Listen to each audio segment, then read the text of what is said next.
Morning, everybody, and welcome to today's Sunday Q&A, recorded on Sunday.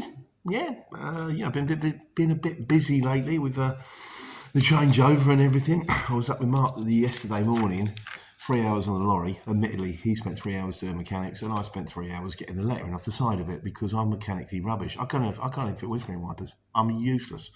But we had to do a drawbar link, something like that, is there? So I do with the steering, 2 shocks. We put them in, and the wipers, and she's good to go. So super duper. So straight into it. Driven by Phil says, was nice to meet you at Letchworth on Tuesday, Pete. Had a nice run to Swansea, back home to South Devon on Wednesday via Bath and Gloucester. Good luck with a new truck. Yeah, I bumped into him at, I was doing an Athens job, which is like a multi-drop. Athens, how the drivers do it, I don't know. That wood moves. I strap it to within an inch of its life. I get the next thing, it slid. It's like, how do you?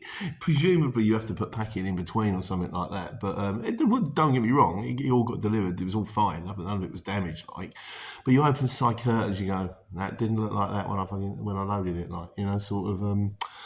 it. So. But I bumped into this guy. He was in a medium wheelbase, I believe, and he was picking up a couple of pallets.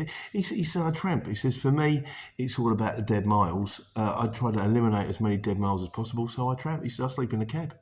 I'm comfortable sleeping in the cab. Which made me wonder, when I had a van or a lorry, I always thought, could you get like a bit of wood and sort of fit it with a padded mattress? You get a bit of wood, cut it, measure it round, cut it so that it would fit neatly on the sort of the seats against the steering wheel and stuff like that. Maybe have a couple of legs that come down, and then you could maybe put it in the bulkhead of the van, or you could find a way to stick it like down the side of a door so it's not in the way. And then when you're ready to go, put it out the back, stick it in the front, and your front becomes a nice big bed. Has anyone ever done that? Do they sell such things?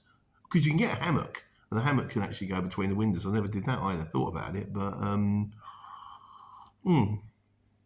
I imagine it would be more comfortable. I also know back in the day there was one of the, I forget his name, he was one of the early guys. He used to have like a bed, and he said, you want to get a carp bed or something like that, like they do for fishing, and you need the 6 or the 8 leg version, or otherwise they don't go in the middle. But they just go chunk, chunk, chunk, chunk, it's in the back. But your man here, Phil, so I don't like the idea of that. He said, I'm in the back of my van, I don't know what's going on in the front. I could get out, it could be all sorts of beef and bubble going on. So, nice to meet you too, Phil. Please, you had a good run. Question of the week. 2 of these. I presume the question of the week is normally means I've got to do videos about them. Yay, I don't mind. DJ Booney says, hi Pete, how much does it roughly cost to run an 18-ton rigid? I'm not sure yet, but I'll keep that question on the books, and I'll let you know because I've got it all proper now. I've got accounts software, and after I've been doing it for a month or so, I'll be able to tell you my insurance is this, my fuel is this, my mechanics bills are this, and I'll give you a much better idea. But give me a chance to get it up and running, and I'll give you a shout. And Mega Cooler says, all right. He says, stop spreading the word that you're running for £3 a mile on an 18-ton. He says, you're a nice guy, Pete. I wish you the best, but telling people you're running at £3 a mile will only run the business into the floor. We need to be running at £4 a mile each way, so total £8 a mile. This is the very reason the industry is going poor. He says, sorry to be blunt, but these are the facts. Right, I will do you a video on this separately. It's not quite as straightforward as running at £4 a mile or £3 a mile. Obviously, if I'm going for 300 miles, I'm going to get a lower rate than if I'm going for 5 miles.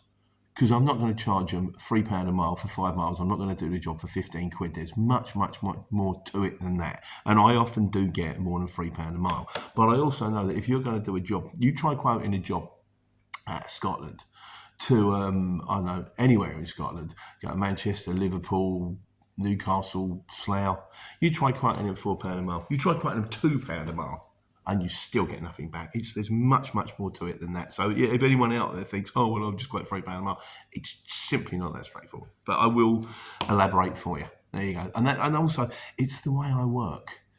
I mean, I've always been honest. And I'm not going to turn around to everybody and go, right, we all need to run at £4 a mile when I'm running at 3. I don't lie to people. On average, it's 3, but it's not quite as straightforward, and I will elaborate on that. So cheers. Last week's mistakes. It's the flag, isn't it? Yes, it's the flag. Hi Pete, I've watched your previous videos. This is Haslad. I've watched your previous videos as an ex-forces soldier. I can 100% confirm your flag is upside down. Gary, your Union flag is still upside down. Thick white band on the top left, 2 exclamation marks. 1 exclamation mark does the same job as 10 exclamation marks. It's an exclamation mark. You just need one. Yes. So of course I've gone and looked at it. Like, no, it can't be because this is definitely the back and this is definitely the front. And then I've googled it. I've done it again. I've done it. Once is a misfortune. Twice is more like carelessness. So the flag will have to get changed around. But I can't because the flag the way it is. You've got the thick white bit at the moment is there and it needs to be there. But if I spin it like that, the thick white bit will still be there. So it can't be spun like that. It needs to be spun like that. Matrix. But yeah, flag needs to be turned around. I'll do your video. And Clive Littlewood says, I said about average speed cameras. I said, do they actually clock the speed between, just between the two of them? So I feel less worried about it. He says, they also clock your actual speed at each camera, so your logic is flawed as usual. Absolutely, Clive. Everything on the channel is wrong, or at least largely erroneous. Please take it all with a pinch of salt. £4 a mile? £3 a mile? 20p a mile? Who knows?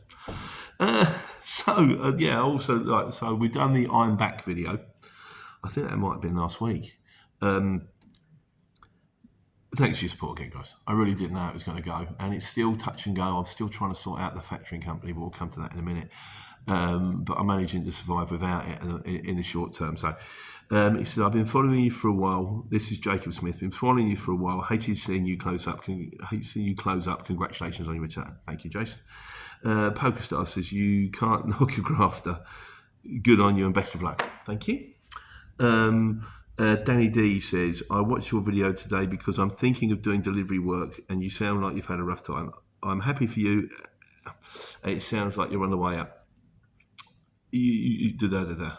And you say the same as me, which I just wanted to earn money, pay my bills and no stress. This is the new system. I'm going to work my business exactly the same way as I work my driving hours. Keep it simple. Just me and a truck. That's it. No drivers, no one in the office. I've got my own account software. I'll do my own. If someone wants to ring up and go, I can't find a POD, that's fine because they're my PODs. I've got them all. I've got them signed. They're in a safe. They're all stacked up like that. I'll just go through the dates and go, boom, there it is. Scan it. Boom, there you go. Job done. Easy. Keep it simple. No keys. That's Dave and the keys. Oh, I think we discussed that on the day back. I'm not sure. That's coming up. Maris Trella. Best way to do this. Sorry, mate. Right.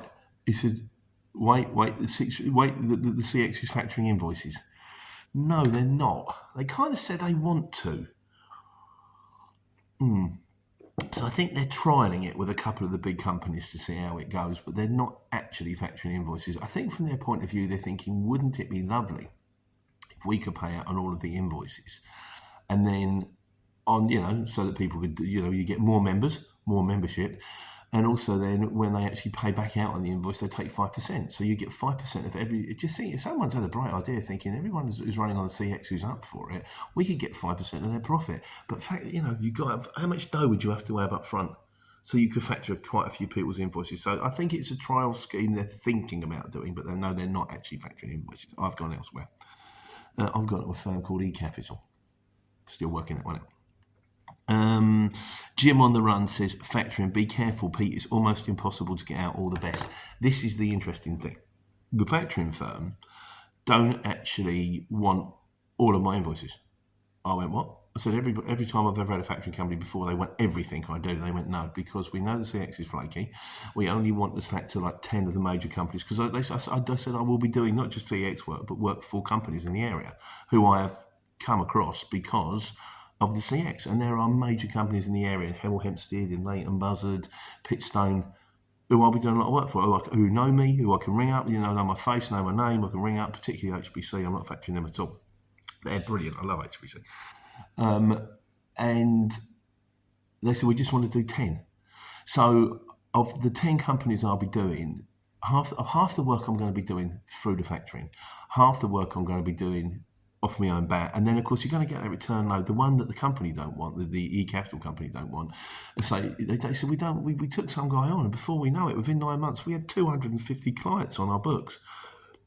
And that's a pain to chase. So if I go from a local firm, say Chilton's, and I do a job up to, I don't know, Loughborough, and I don't know if I'm in Loughborough, so I just get a bitty job on the way back from Loughborough, I won't factor that one, which means in 2 months' time, I can survive on half the money, and in 2 months' time, it should start to build up. I've got a contract with a factoring company for a year, and I'm hoping at the end of the year I can say, okay, thanks very much, I've got enough dough scribbled away now, I can go on my own. That's the plan. In my experience, my plans don't work, they fail miserably, but this one might. We built a castle on mud, it sank. We built another castle on mud, that sank too. We built a third castle on mud, that sank, caught fire, fell over. But the fourth castle, that stood. We'll see. Right. Zars Boxing says, if you need an e-titter to transport money, I'm newly passed and I'm looking for my first operator. Thank you very much for the offer, but we've got Nick the Urban Trucker on the phone. He's doing me transport management, and up to this point, everything has been spotless. All the cards are green, everything is green. The head will sort of, down over my head, it's all good.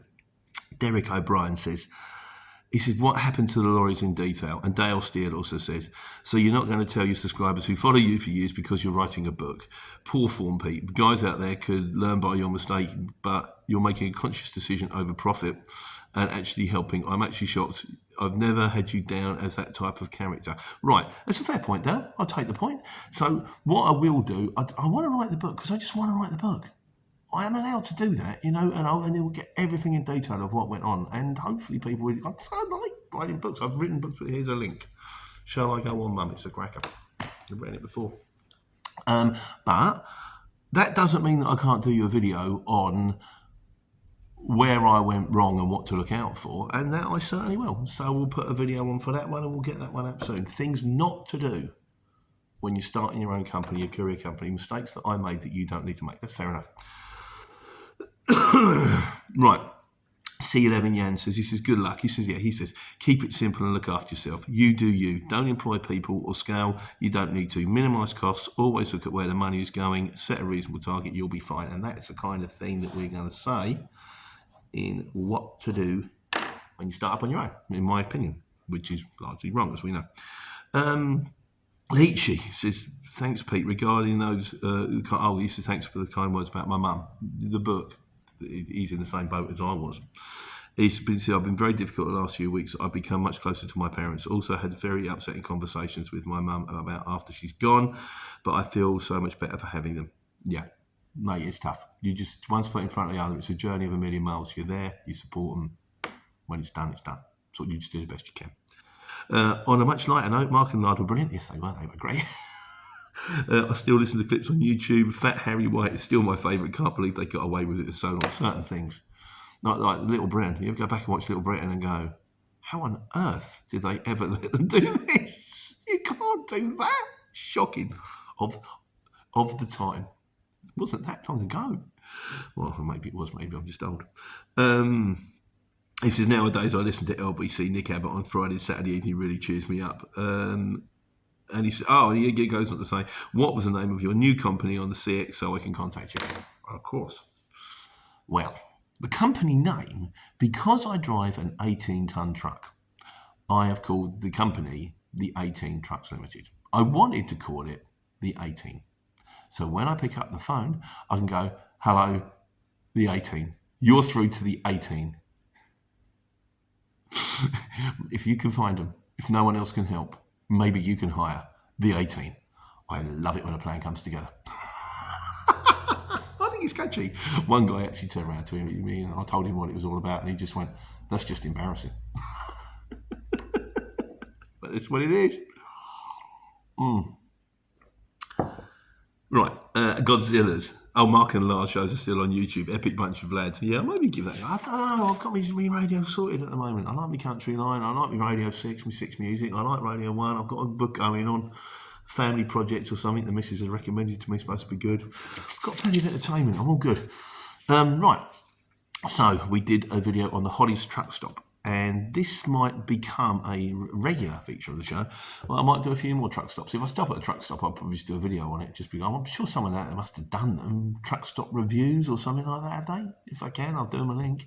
But yeah, I might give that a go. Kim Warburton said, I used to stop there for breakfast many years ago, Pete. Always a good breakfast in those days, but obviously has come on a lot since then. Yeah, it was tidy. I don't know what it was like before, but it was fine. EGCC, Droid's name, said, stopped there many times in the early 90s, but it was refurbished. Maybe you should do a video asking what are the best, worst truck stops regarding food shelf facilities. Yeah, you can. Does somebody want to recommend me some truck stops to give a go, to review? I'll work out where they are if I'm near them. So I've got that truck finder, truck something app now, which shows you where they are. But it also shows motorway service stations. I don't really class them as truck stops. I know it's a place you stop a truck, but it's a motorway service. It's different, isn't it? So, all right, we'll give that one a go. Recommended truck stops, please. I know Steve Campbell has said the Formula truck stop is much better at Ellesmere Port, so that'll have to go on the list. If I'm ever at the Liverpool Formula truck stop, we'll give it a go. Bramsbourne says, also known for many years as Greasy Lils. Lovely. I'm sure the fried breakfast has come along since then. I had pine chips. It was very nice. Many a good night spent in there playing. Oh, this is Gravel says, many a good night spent in there playing cards. The place to be in the 80s. Okay. I would have thought it had been something like, in the 90s. I would have thought it had been a Hacienda. But maybe everyone in the know was down to the Hollies Truckstop. I'm sure it was a fine time with Sam Boyle. And Nick at London Creative says, I always remember this. We stopped here many years ago on the way back to Sheffield on a climbing trip in a coach and had the biggest English breakfast at about 7 p.m. Fantastic. Sort of, yeah. So, yeah, he's revamping his channel. We've got to do him some links and get him up and running a little bit. He's changing things around. So, but yeah, that was the truck stop. My friends are stewards. They used to live, because there used to be a truck stop in Luton on Dallow Road, and they lived opposite it. And they'd go over every Sunday and have like a Sunday roast. They said it's lovely. It's not. It's really cheap and really good. So they just walk across the road, have the Sunday roast, walk back again. Why not? So we also doing the ongoing video of the delights of London, which is where I did my trip down to, I think it was Weymouth on a Friday afternoon. And that took forever. And then I never thought I'd get back, but I did. And they sent me through central London. I've got to do the final part of that today on the computer. I'll be editing that one up. So the delights of London. Steve says, Pete, London looks pretty quiet. Also, what sat nav do you use? They sound very clear. I tend to use Waze. Because I've got Waze and Road Lords, and on the tablet, so I've got the big tablet, you can run them both at the same time if you can open split windows. Although recently, Road Lords has turned into something slightly different. It still says it's Road Lords, but I'm not sure it is. And it keeps trying to take over. So I'm looking at the two split screens, and I look over and suddenly it's one. I'm like, what's happened there? So I'd kick it in the touch. Also with Waze, what you can do is you can program your destination. You can actually press the button, and it shows all the roads that you're going to go down. And if it says A road, A road, A road, A road, motorway, A road, stop, I know it's going to be fine. If it says Mellow Lane, thingy spinny, and I'm like, I don't like the sound of that, and that looks a bit scary. Somewhere in the middle, then we go to Road Lords because and I can come unstuck. I can get halfway there. I get nearly all the way there and realise I've got a low bridge, in which case Road Lords has to take over and I have to go around it. But most of the time, Waze works for me. Shane Hardy says, in an old job of mine, you knew you'd upset the planner if you ended up in London on a Friday. I miss a visit in London, really, I do not. Yeah, no, it's not great, is it? Sometimes it's all right. First thing in the morning, it's fine. If you're doing the milk run or the bread run at 4 o'clock, it's fine.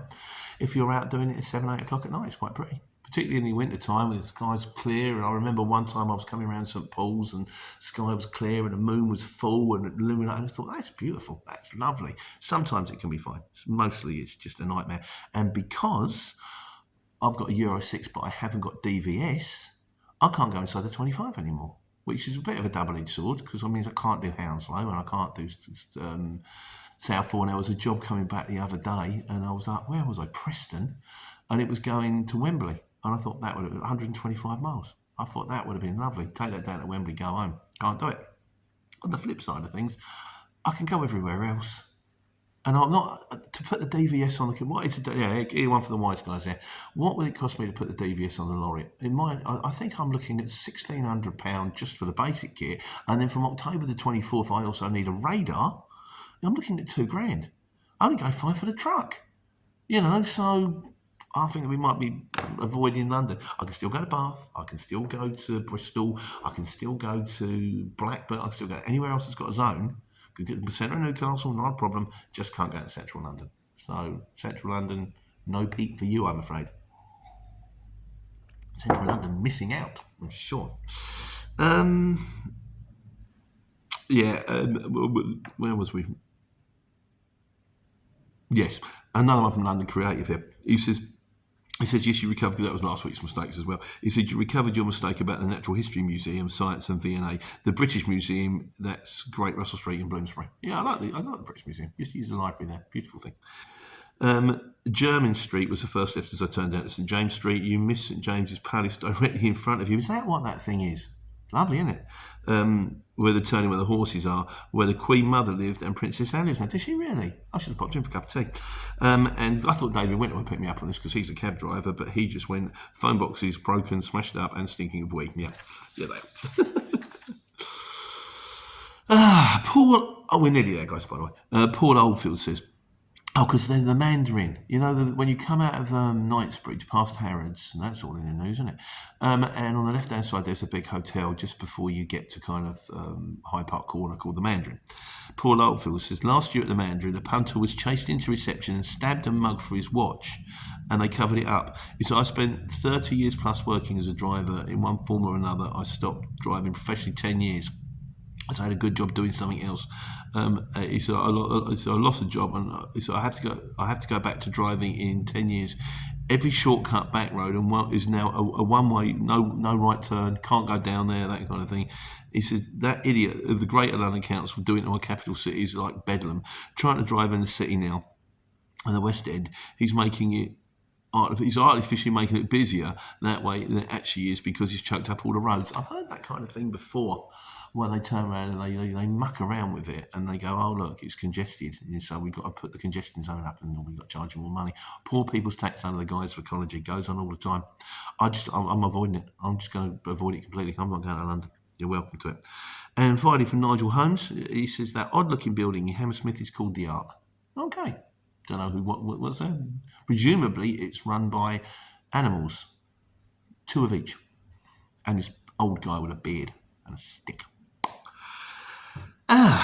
This brings us neatly on to trucks, and as there's no miscellaneous, no conclusion, trucks is the last thing on the agenda today.